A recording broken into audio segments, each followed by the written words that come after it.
Je vous dirai ceci. Chaque fois que vous ferez avancer la cause de la liberté, de l'égalité et de la fraternité en Europe, chaque fois que vous agirez pour une Europe plus juste, plus durable et plus démocratique, nous serons à vos côtés. À défaut, vous nous trouverez sur votre route.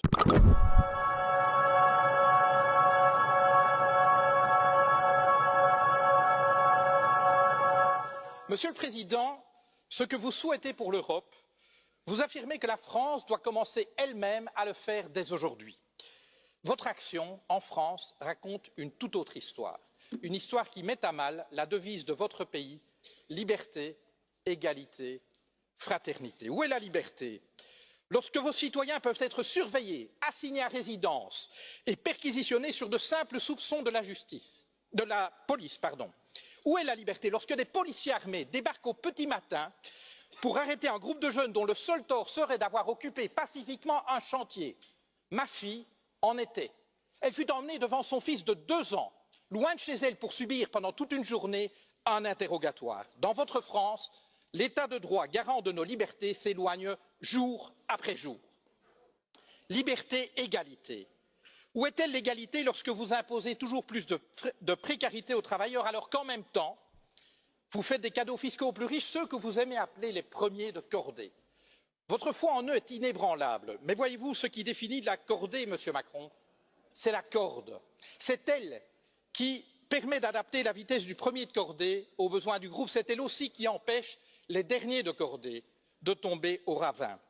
Mais dans nos sociétés, Monsieur le Président, cette corde n'existe plus. Les riches s'enrichissent, les classes moyennes stagnent et se précarisent, et les plus fragiles sont abandonnés à leur sort. Liberté, égalité, fraternité. Est-ce au nom de la fraternité que vous vendez des armes à des régimes qui les retournent contre leur propre population ou contre leurs voisins? Où est-elle cette fraternité lorsque votre police lacère tente ses sacs de couchage de migrants? Procédures expéditives, recours non suspensifs, détentions administratives, voilà les ingrédients de votre projet de loi sur l'asile et l'immigration. Contenir et refouler plutôt qu'accueillir des êtres humains en exode forcé. Liberté, égalité, fraternité. Au pays de l'accord sur le climat, je rajouterai un 4e terme, durabilité. Vous dites vouloir la taxe carbone, la fin du glyphosate, la fin des voitures diesel, bravo. Mais vous restez en même temps un ardent promoteur des traités actuels de libre-échange et pire encore du nucléaire. Alors, vous avez permis, contrairement à votre prédécesseur, l'adoption par l'Union européenne d'une définition totalement laxiste des perturbateurs endocriniens. Alors, vous avez eu le courage de mettre un terme à ce projet insensé d'aéroport à Notre-Dame-des-Landes, mais c'est pour, dans la foulée, écraser dans la violence les projets de celles et ceux qui inventent depuis des années une manière différente de vivre.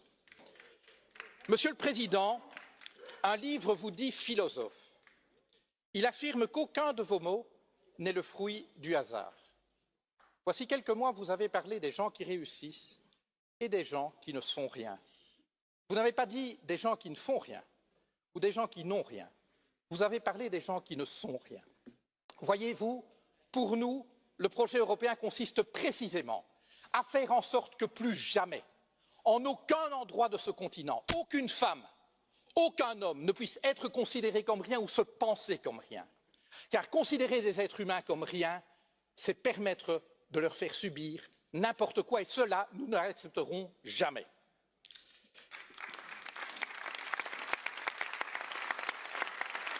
Monsieur le Président, vous avez pris coutume d'offrir à vos hôtes de marque un cadeau. Permettez-moi de faire de même. Je vous offre cette corde d'escalade, symbole de la cordée à laquelle vous semblez tenir. Je vous dirai ceci. Chaque fois que vous ferez avancer la cause de la liberté, de l'égalité et de la fraternité en Europe, chaque fois que vous agirez pour une Europe plus juste, plus durable et plus démocratique, nous serons à vos côtés. À défaut, vous nous trouverez sur votre route. Je vous remercie.